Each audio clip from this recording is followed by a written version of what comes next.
95.5 KLOS Los Angeles. It's just a few minutes afternoon, and it's unfortunate that we have to put these last-minute projects together, but Gail Murphy has done a lot of research, and in a very short period of time has put together something special for us, a tribute to B. Mitchel Reed. Gail? Thanks, Shauna. On Wednesday, March 16th, two things happened. One, we mourned the loss of a legend. B. Mitchel Reed, BMR, Beamer, passed away. Now, the details are he was discovered by his wife Carol at 6 a.m. at their home. He had passed away in his sleep. But the second thing that happened on March 16th, 1983 was we, and I mean all of us, saw the end of an era. For Los Angelinos, it was 3 decades of that special radio friend who talked to us on KFWB when that station rocked the world with color radio. Then KPPC with Tom Donahue when underground radio shook the roots of all those that lacked vision. And then on to KMET and finally on to KLOS with a 2-year stopover in the 1960s in the Big Apple at WMCA to be one of their good guys. Now, before Mitch showed up on the West Coast, he was a confirmed jazz addict, and he was a DJ for WOR in New York City. Now, what we plan to do in this hour is to try, if that's possible, to sketch Mitch's incredible radio life. To try and tell the story myself would be too mammoth a task since he was remembered for so many reasons. So what this hour will be is those that remembered him, knew him, and of course loved him, will do that for him. Mitch was born 56 years ago, Burton Mitchell Goldberg in Brooklyn, New York. But where did Beamer begin his career? Now, most think it was playing jazz at WOR in New York City or at KFWB here in town. But one of our engineers at KLOS, Al Samuels, recalls differently. As he remembers his first day working with Mitch, their air shift began and it went smoothly, and then the two began to talk. He started talking about when he was a kid, he worked up in the Catskills. His folks were in the clothing business, which Mitch had no intention of getting into, so they somehow found him a job up in the Catskills at a place called Grossinger's. And I had worked at Grossinger's for 2 years, so all of a sudden we were one together. We had something in common besides being across the window from each other. And he had talked about how he was working as the daytime activities director, taking care of all the overly weight women who would come up and eat nothing but 4 or 5 meals a day and things like that, and how the hotel worked. And I remember down at the bottom of the hill from the hotel there was a radio station, WVOS AM and FM, the voice of Sullivan County. And sure enough, I said, Mitch, did you ever work at the little radio station down at the bottom of the hill? He said, well, he had walked in one day and was talking to the owner, who happened to be short about 4 of his 5 announcers on the air. And they made Mitch the program director, and he had not ever been on the air before. So I gather from that was Mitch's first air job at WVOS in Liberty, New York, up in the Catskills. Mitch graduated Boys High School in Brooklyn in 1944, and even then he showed a desire to be on the radio, as his boyhood friend Erwin Zucker recalls. Hi, this is Erwin Zucker. I'm a public relations person and a long friend of B. Mitchel Reed. I first met B. Mitchel Reed back in high school at Brooklyn Boys High School in Brooklyn, New York.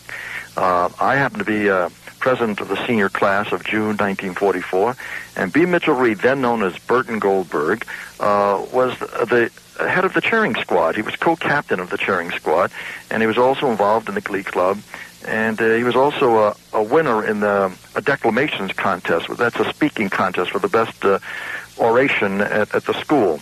So we do know that early in his life, in his high school days at Brooklyn Boys High School, he showed definite vocal talents. And I have in front of me the yearbook of June 1944 called The Senior Recorder. And there's a little funny saying that they say after his name. It says here, he wants to sing on the radio, but his mother is afraid he'll scratch it. B. Mitchell Reed was the only student in the history of Brooklyn Boys High School to major in English as a foreign language. He got a little laugh from it, and so did everybody else. Well, after playing jazz at WORAM, Mitch headed for the Big Orange, California, to KFWB.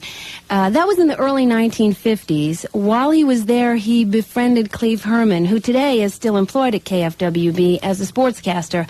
Cleve recalls Mitch at KFWB. My name is Cleve Herman, and I knew Mitch since the early 1950s when he came to KFWB to be our boy on the couch on the midnight to 6 a.m. shift, at which time he was playing the music of that time, which was largely the swing and some jazz. He was oddly enough, for a man that was associated with rock and roll for so long, a jazz addict at that time at least. But I've, in trying to think about him, he had a sort of a musical timelessness, because it was no adjustment at all for him to move into the early era of what was then called rock and roll and revel in it. And then, of course, he moved to what is generally termed hard rock at KMET and KLOS with no problem either. I think it had largely to do with his widespread interest in everything of music. He liked the sound of it. He liked the happiness of it, and he imparted a great deal of happiness to two generations that grew up with him right here in Los Angeles. B. Mitchell Reed was a constant joy. He was a ham bone and a hugger, and a guy who could laugh and cry in public with no problem or embarrassment at any time. One of the things of which he was the proudest, he at one time did his whole 6 hours from midnight to 6 a.m. of nothing but Frank Sinatra records. And he was sent a gold watch engraved to BMR from Francis Albert. And I don't think that an Emmy or a Grammy or anything else would have compared to that in Mitch's estimation. He revered the man. And, then you're talking about a guy who was the confidant of a host of rock people, too, later on. So he ran the full gamut of music. Well, moving right along, in 1957, Chuck Bloor became the program director of KFWB, and Color Radio was born. It started out as a joke. If they had color TV, what would be next? Color radio?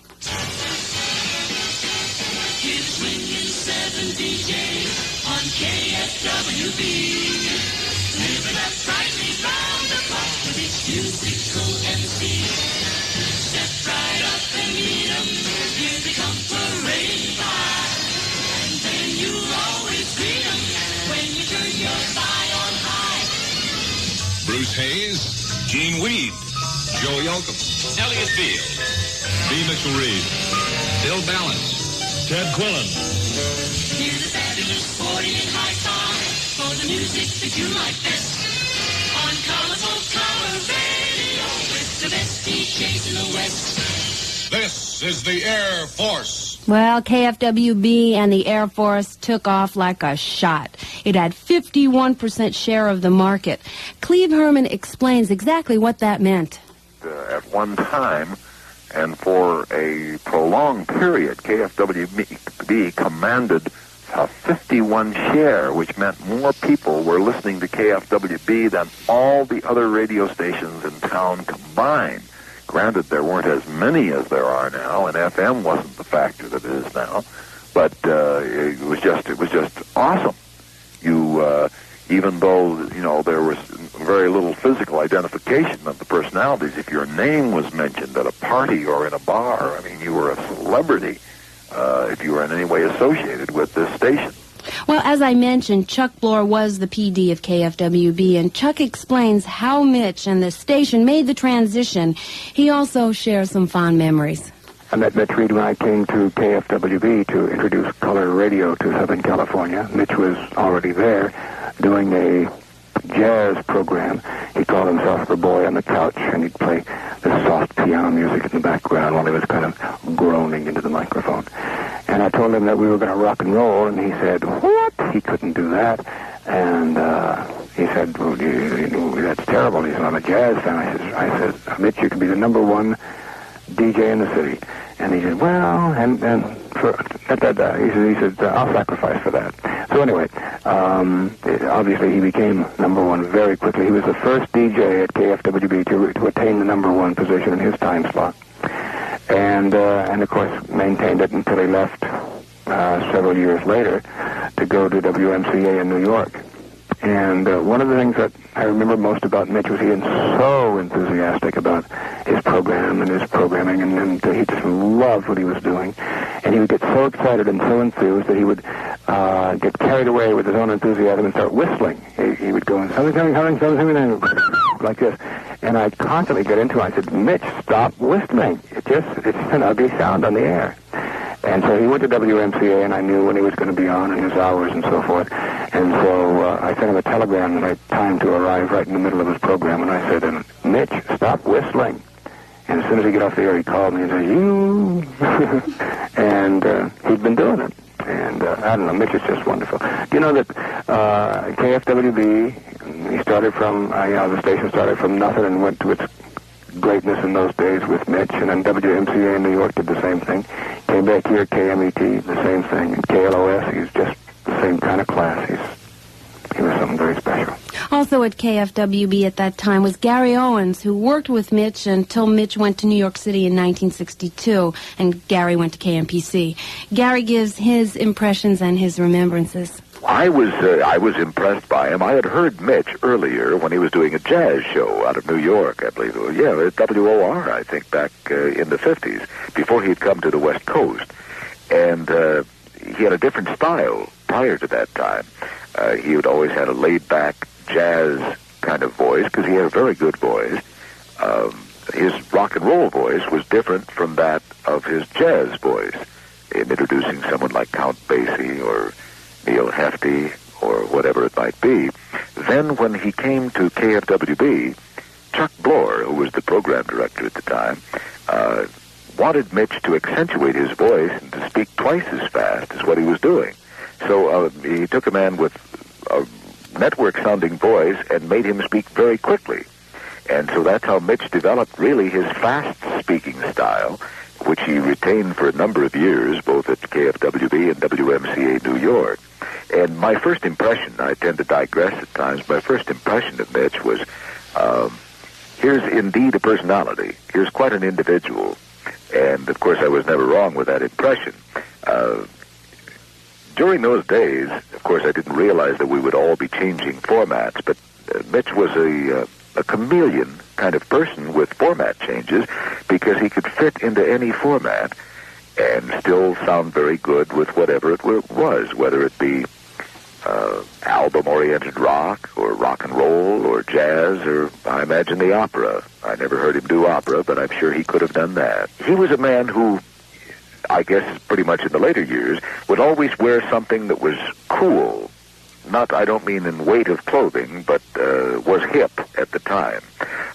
Usually had a cigarette dangling from his lips, always a 5 o'clock shadow, usually a large sweater kind of piece of clothes, and a man who always looked like he was euphoric with the ambiance of whatever was taking place around him.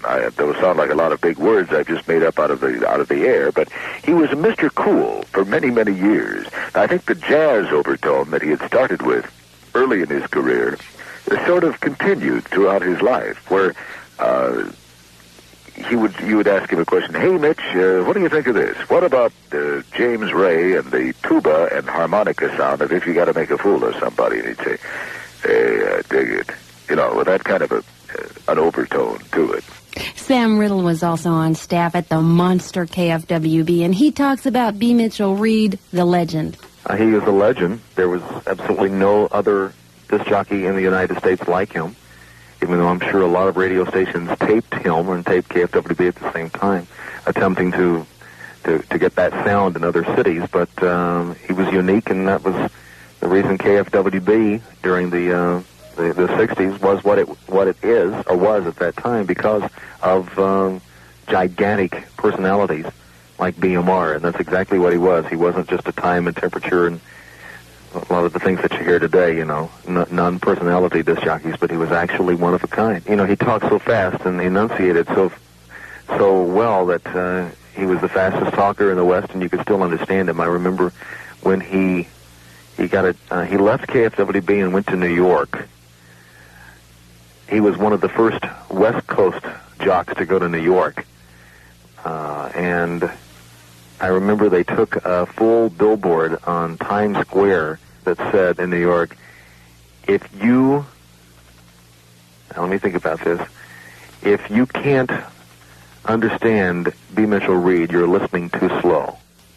In New York, he was hired to be one of the WMCA good guys. Okay, and Ruth Meyer was the program director at the time. She brought him to the East Coast, and she explains now how she got him and what her memories of him are. Mitch was then working for KFWB, which was a music station at that time, and we had an opening for what we called a teenage idol. So we looked around the country for a very talented disc jockey and found him in Mitch on the West Coast. It was kind of interesting because we didn't want to tell anybody we were negotiating, getting the whole deal put together until we had it definitely signed. And about a day after we had signed it, we're about to announce it, one of our staff members who had just come back from a trip to the West Coast said, "Well, I hope you're not going to hire a guy that I just heard out there named B. Mitchell Reed. He talks so fast you can't understand a word he says." And it was about the day after we had already signed him. But when he did come to work for us, he just came on as a winner and just kept getting better and better. He had a kind of magic with his audience. He felt his audience more than anybody I've ever seen, anybody I've ever worked with. He got inside their heads. He just felt them with his whole soul. He just knew them so intimately. I've never known anybody who knew an audience that way, and they responded to that, and they felt that coming through to them. You know, he was a very difficult guy. He was so exasperating and so frustrating and so challenging. But even when he was at his most difficult, he was doing even that creatively and excitingly. And when you're pulling yourself together to really meet the challenge to motivate him when he's being his most difficult, he made you feel so alive that he was making you call on all these resources to motivate him. You know, I haven't worked with Mitch for years, but every day there's still something missing from my day because he's not a part of it, even after all these years. Okay, now he talked really fast, but how fast did this guy really talk? The Cruisin' album of 1963 has a brief sampling, but before I play it, our very own Bob Colburn recalls this story. The Cruisin' series was a tribute to the best disc jockeys of an era gone by, and the actual tapes of the person on the air is not what was used. The disc jockeys had to go back in the studio and recreate, and B. Mitchell Reed, being the fastest tongue anywhere, just couldn't recreate those old top 40 days, and producer Ron Jacobs ended up feeding Beamer about 10 or 12 cups of coffee. They put him back in the booth, and what you hear is the Cruisin' album as it stands today.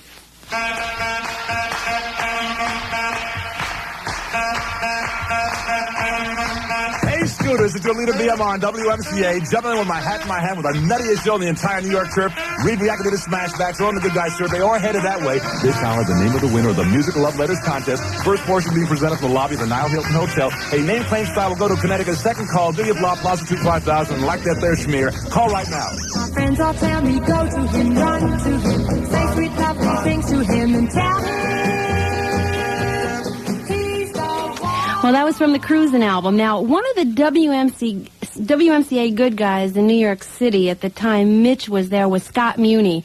They were good friends as well as co-workers and co-good guys. Scott explains the New York nighttime radio scene at that time as he recalls his friendship with Mitch. B. Mitchell Reed was a night guy in New York. Murray the K was a night person, and I was a night person. As it turned out, we were all on three opposite stations, and the three people between B. Mitchell and Murray and I combined for about 60% of nighttime radio in New York. So we were all doing basically pretty much the same thing, experimenting and playing rock music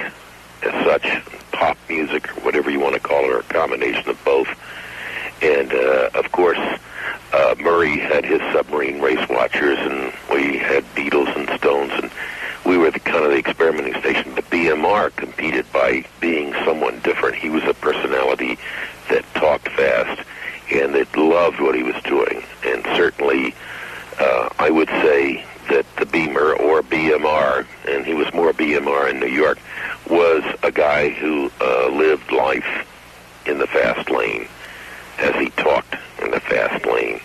And he was a great competitor and a tremendous professional, a great love for music, and a very solo person. People liked him because he loved what he was doing, and that's shared with your audience. When you love your show and you do crazy things, people like you because you're a crazy person. So I think people love BMR because he was a crazy person, and he really was a crazy person, and that just goes through to your audience, you know.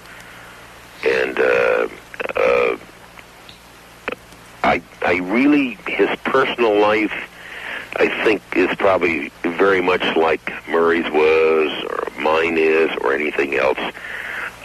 He just, you know, that was something very private and very solo. But once he got on the radio and turned the microphone on, there was B. Mitchell Reed. And if you could hear him, get yourself in a high gear, because that's what you were going to be for the next couple hours whenever he was on. And you had to be in high gear, because otherwise you wouldn't know what the hell he was saying. From WMCA, Mitch moved back to Los Angeles, and we'll be back with that in just a moment. Over and over, I tried to prove my love to you. Over and over, what more can I do? Over and over, my friend says I'm a fool. But over and over, I'll be a fool for you. 'Cause you've got personality, walk with personality, talk with personality, smile with personality, charm personality, love personality, and plus you got a red big heart. So over and over, well, I'll be a fool for you. Now over and over, what more can I do? 'Cause you've got personality, walk with personality, talk with personality, smile with personality, charm personality, love personality, and plus you got a red big heart. So over and over, well, I'll be a fool for you. Now over and over, what more can I do? Over and over, I said that I love you. Over and over, honey love, it's the truth. Over and over, they still says I'm a fool. But over and over, I'll be a fool for you.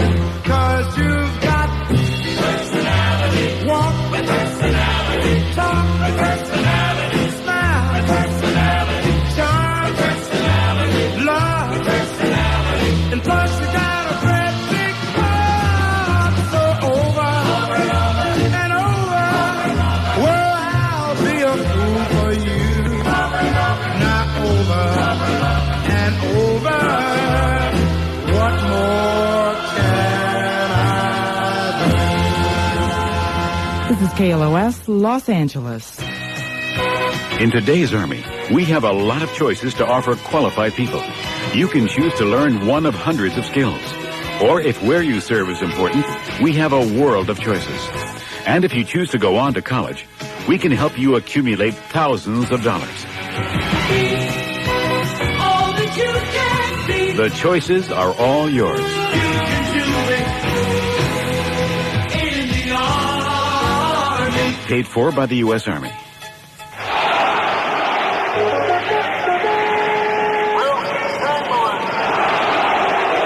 This is Will Chamberlain. When I'm on the basketball court, I know which shoes are best for my game and best for my feet.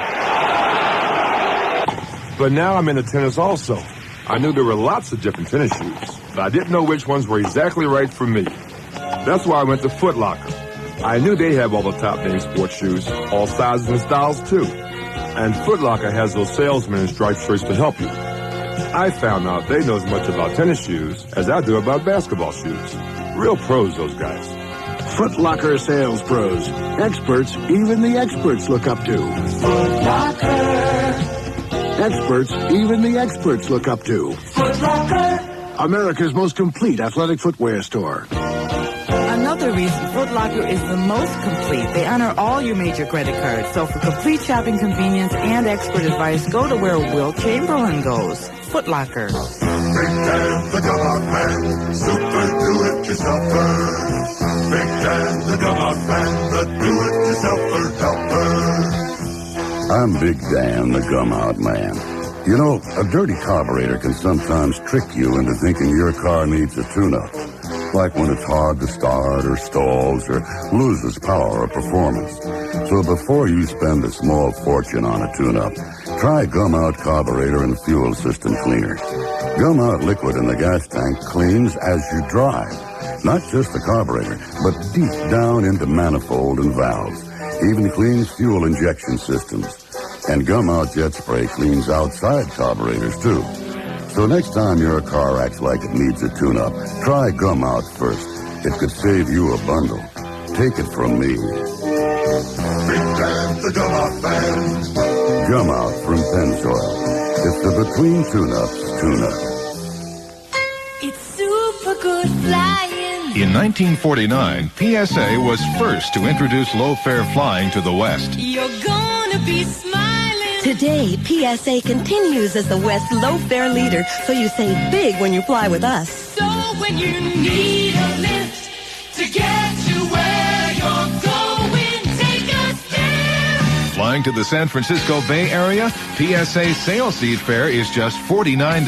$49 to all 3 Bay Area airports. Flying to Seattle, PSA sales seat fare is just $79. $79 to Seattle. Flying to Tucson, PSA sales seat fare is just $45. There is no lower fare. Sale seats are limited, so call PSA or your travel agents. For low fares from Los Angeles, fly the low fare leader. PSA, the airline that won the West with a smile. Catch your smile, super smile, PSA.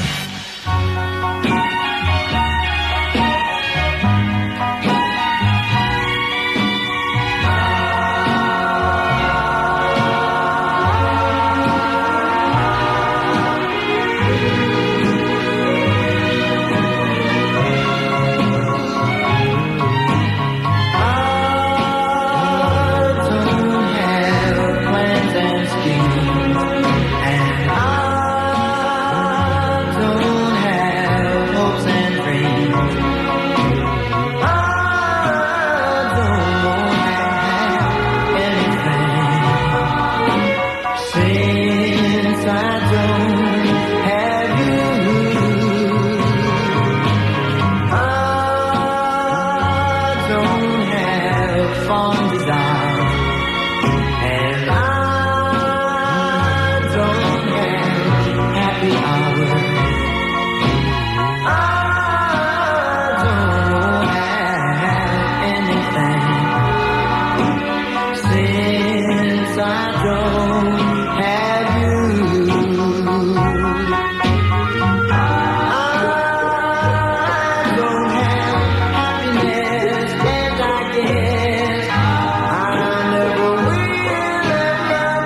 KLOS Los Angeles, we now continue our tribute to the late B. Mitchell Reed with Gail Murphy. Thank you, Shauna.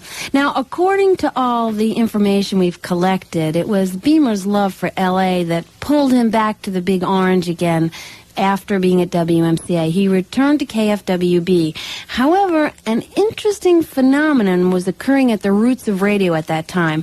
Radio visionary Tom Donahue was putting together something called FM underground radio, freeform, and Mitch wanted into that. Tom's widow, Rachel Donahue, describes that period. In 67, when Tom started what was then called underground radio, which is now called, oh heaven knows, progressive radio, album-oriented radio, B. Mitchell Reed was one of the first top 40 jocks to express an interest in what we were doing and to believe that it would really work, and he took an enormous cut in salary to come work with us.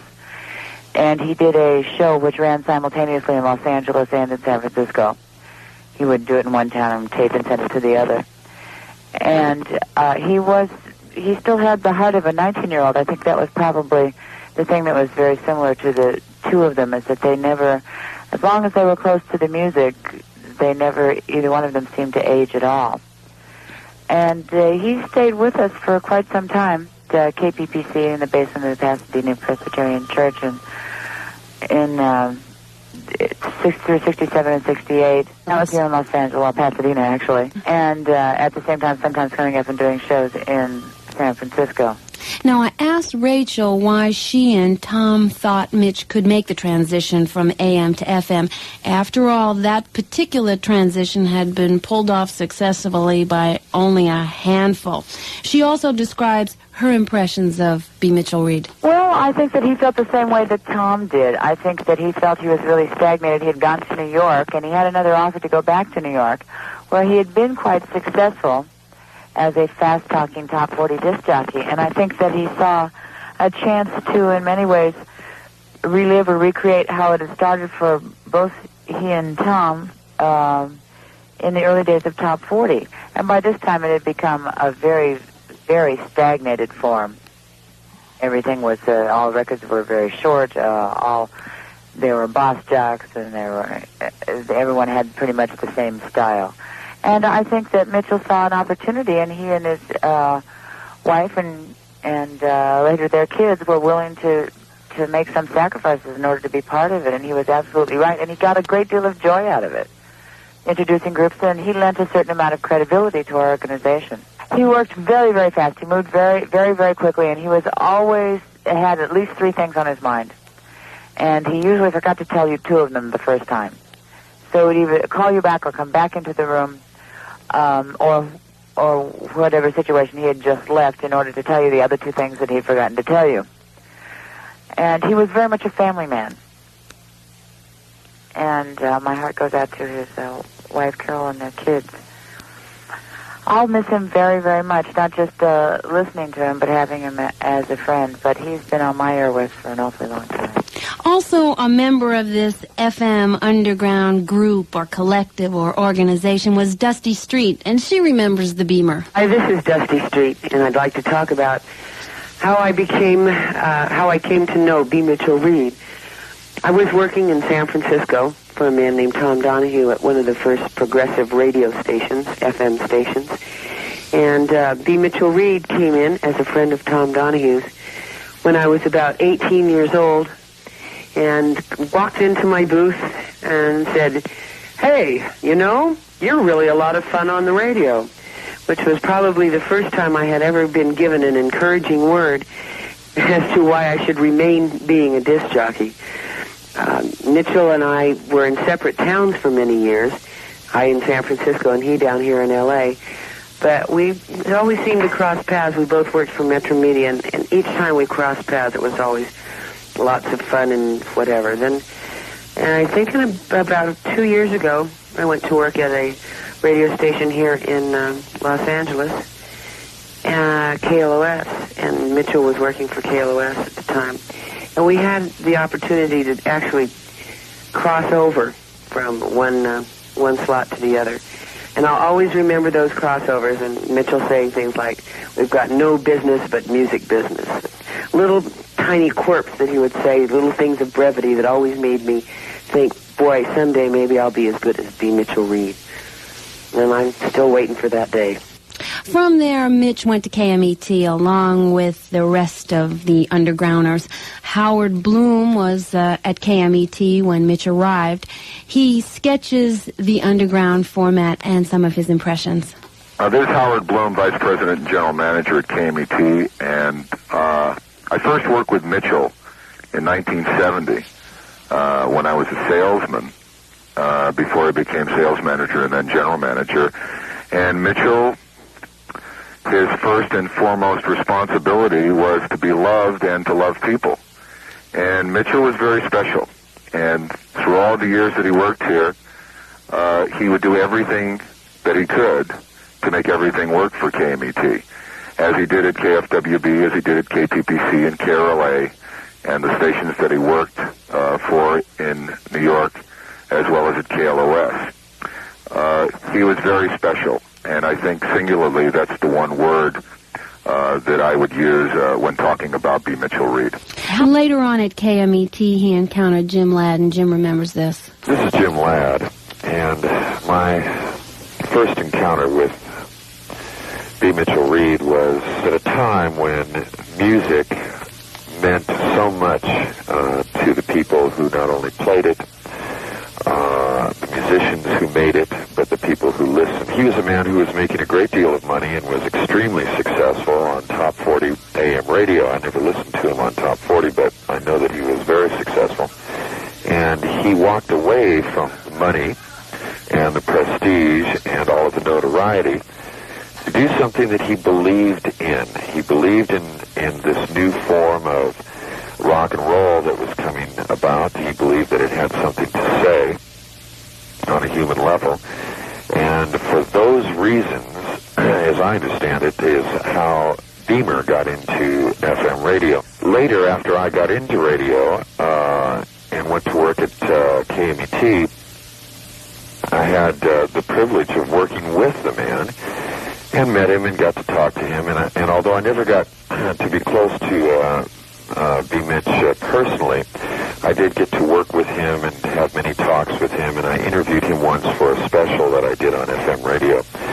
And I was so impressed with his knowledge and his bearing and how good he was. And it was always a distinct privilege for me to, to be able to say that I got to work on the same radio station that B. Mitchell Reed did, because he was a pioneer in every sense of the word.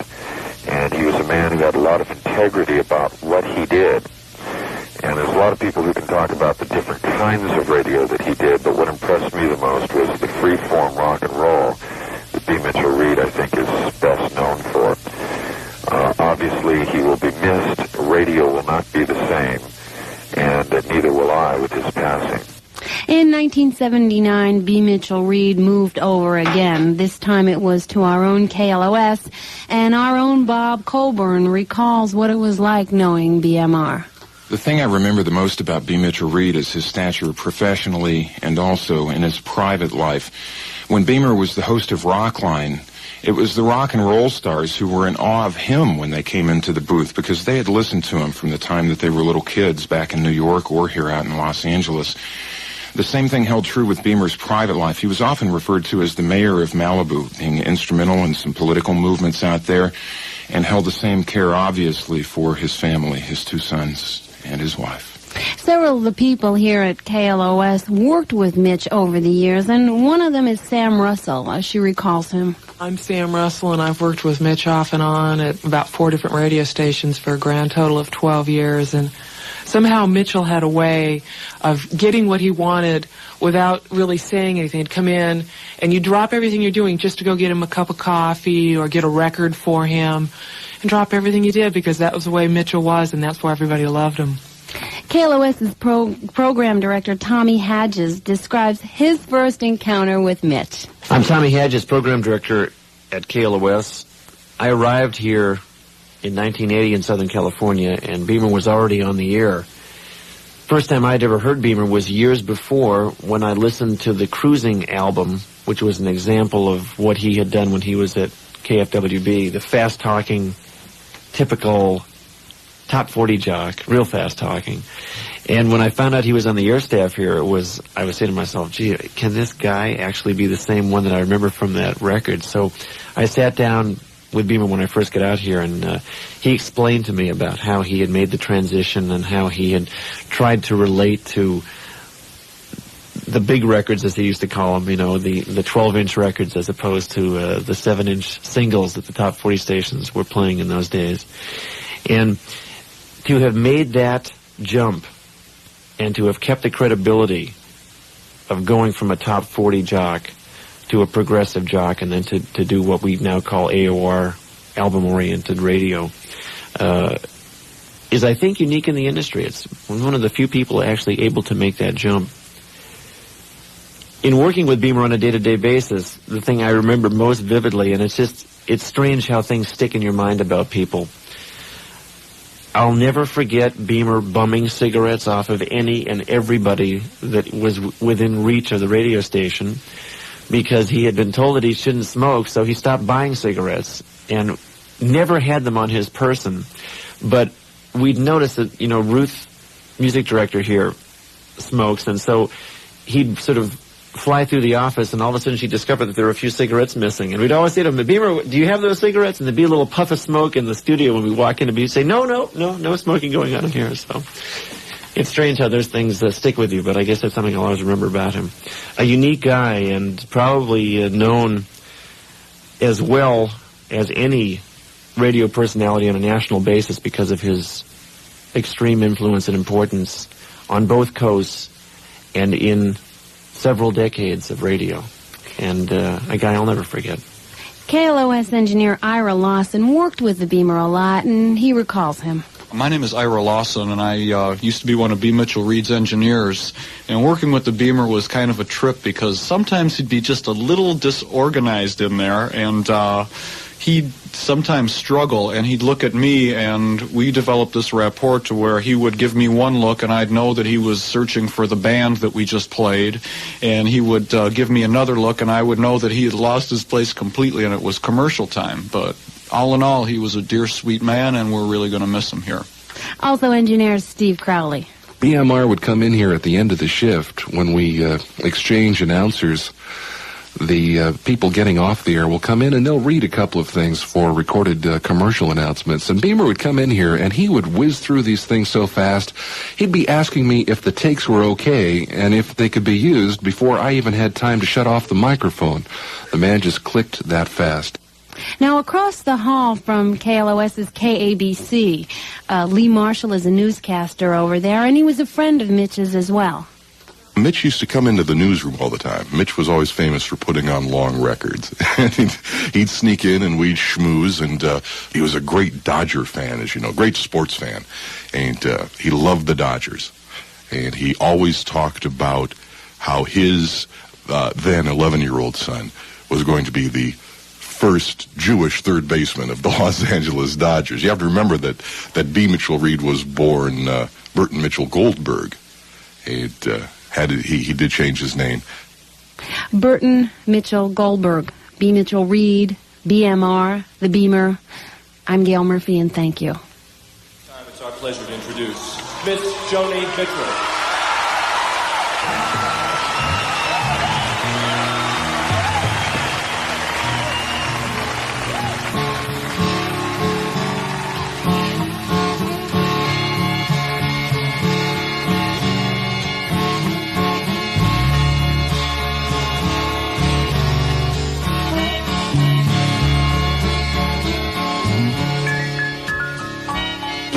Driving into town with a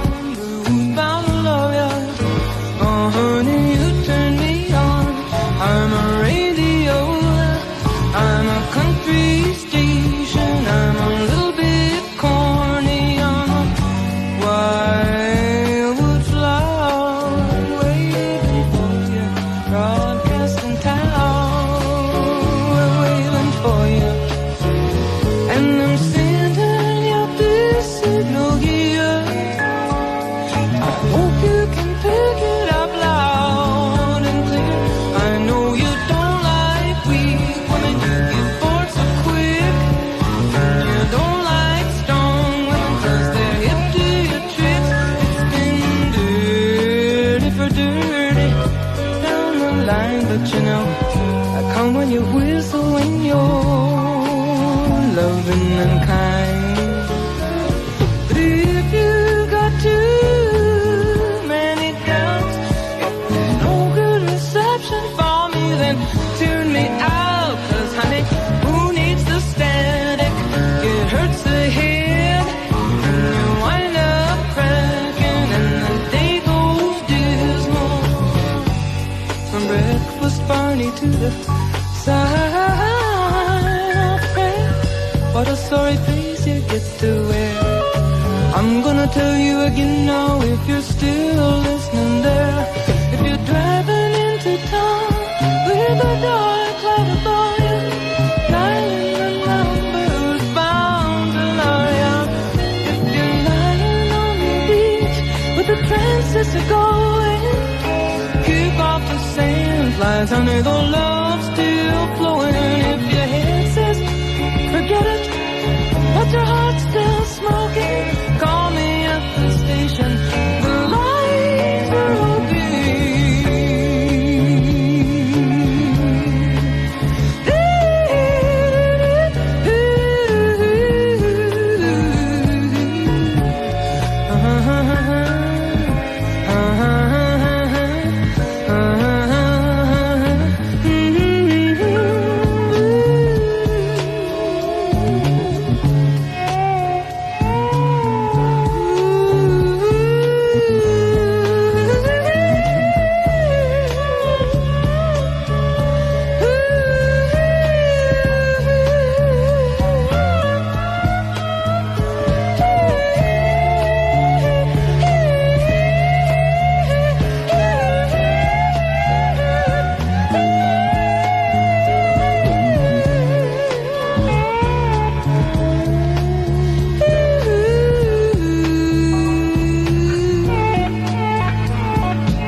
KLOS, and thank you to Gail Murphy for that very special tribute to the late B. Mitchell Reed.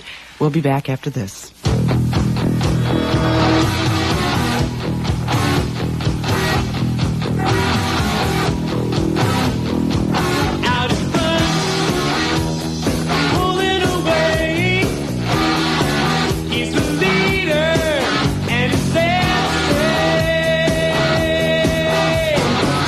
Honda knows what moves you. The annual open house is just around the corner. A weekend filled with the world's most exciting motorcycles. They challenge you to discover what performance is all about. Take home a free deck of Honda playing cards. Enter the drawing for a Honda Urban Express. Get a great deal on a new 82 Honda during the Red Line Super Sale. The Honda Open House. It's all happening this weekend. Check participating dealers for details. Licensed drivers only. Void where prohibited. No purchase necessary. At Saugus Speedway, you'll see up to 40 tons of high-powered stock cars on a 1/3 mile asphalt track. At the corners, the track gets narrow. At Saugus Speedway, you sit right on top of the action.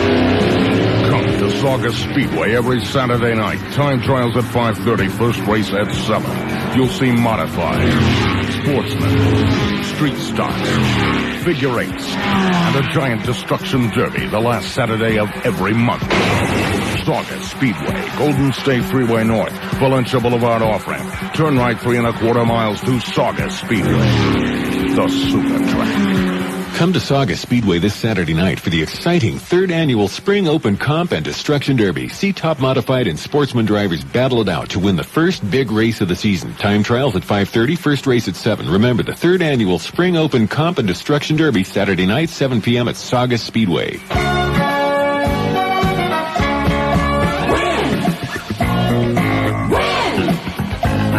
Take all your favorite taste. That's how you begin. Then get them all together and win, win, win.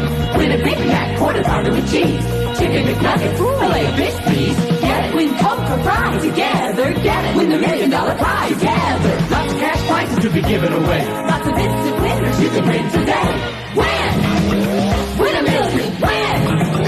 Each your bill, then get it together. Yeah, come on in. It's really so easy to win, win, win. You've got to get into McDonald's. You gotta get in today. Win Coke with fries or big cash prize. Come on in and play. Get it together. Get it together. Get it together and win. No purchase needed. 16 or older to play. See game and prize payment details today at participating McDonald's. You gotta get in and win. Color Plus has so much shine, it's scandalous. I've got the plus. Color Plus goes on so smooth, it's fabulous. Get the plus. Color Plus is always new. Almay Pure, it's good for you. Color Plus, the most in-color credible, scent-color-sational, fan-color-tastic line of cosmetics you've ever worn. For eyes, lips, cheeks, and nails. And they're good for you, too, because they're Almay Pure. Color Plus is always new. Almay Pure, it's good for you. Color Plus is sensuous. Color Plus is rich and lush. I've got Plus is adventurous. Get the Plus. Color Plus. By Almay. Color Plus. Good for you colors. By Almay. Color Plus cosmetics are available at Thrifty and other fine stores. Here we are at the Wild Pair, where you can put your feet in fast forward. The relaxed one-stop shop for he and she footwear, bags, belts, and leg looks. A large crowd of people here in front of the Wild Pair, some carrying torches. Sir, are you the leader of this group? Yes, sir. My name is Sweet Bill of Sunday, and I'm the president of the ANMF. The ANMF, what is that? American National Monument Finders. Why are you here at the Wild Pair? Because we feel the Wild Pair shoe stores should, because of their beauty, be named national monument. Well, you're probably referring, sir, to the new colorful fabric and leather sandals and softy leather pumps way lower up high for she. That's just part of a trend. Look at that here. Well, those are soft flex leathers for dress wear and fabric casuals for off hours and fashion right colors for guys. That's right, and everything about the store is beautiful. Everything is an aesthetic perfection. Well, we feel that this store and all Wild Pair shoe stores must be designated national monuments. Well, that's an incredible thing to try to do, sir, but it's going to be very difficult, isn't it? Well, it's my hobby. For pace-setting designs in footwear, bags, belts, and leg looks, it's a Wild Pair with 17 great locations in the Los Angeles area. MasterCard, Visa. KLOS is proud to welcome Styx to the Pantages Theater for 4 nights, March 22nd, 23rd, 25th, and 26th. Due to the extremely limited capacity of the theater, tickets for these historic performances sold out immediately. If you weren't able to get tickets but would like to go, we've got a couple of pair of tickets right now provided by Frontline Management to give away to the first 2 callers that reach us from L.A. at 520-9512, from Orange County at 977-KLOS, or direct from the 805 area at 583-KLOS. And in addition to every pair, we'll provide you with a copy of the brand new Styx album, Kilroy Was Here. We'll be giving away more later today, so keep it tuned to KLOS for your chance to see Styx in concert at the Pantages Theater for free. Compliments of 95.5 KLOS Los Angeles, Southern California's concert leader, Billy Jugson for Linda today. Have a great afternoon. 6 in a row commercial free with Pink Floyd.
And after